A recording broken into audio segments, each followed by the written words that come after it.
Why is it necessary to create international names?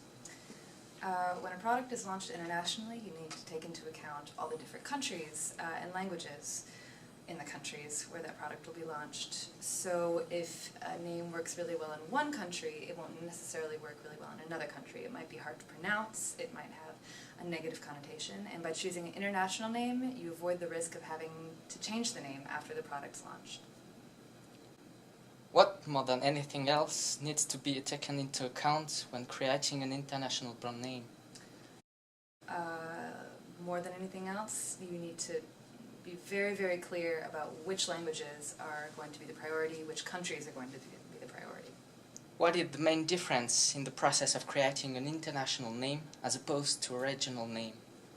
Well, first we have to create a much larger database of sounds, of words, and ultimately of names. And I'm sure, as you can imagine, with each country that's added on, it just becomes bigger and the process becomes a lot more complex and long and ultimately costly.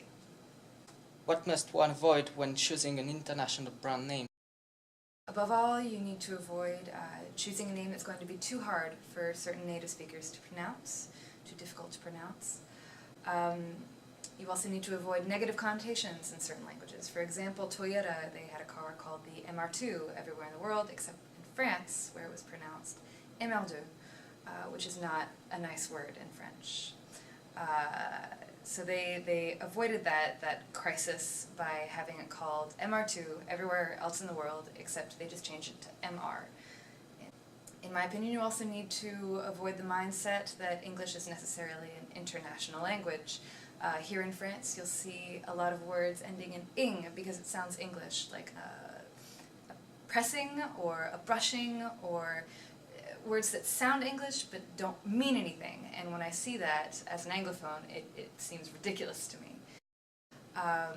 There was a business here in France called the Boule Group, that is spelled B-U-L-L, and they wanted to open up a branch in the U.S. and decided to keep their name. So everyone saw this new company emerging called Bull, which has a very negative connotation in the U.S. So I think that really hindered their progress in the U.S. Thanks.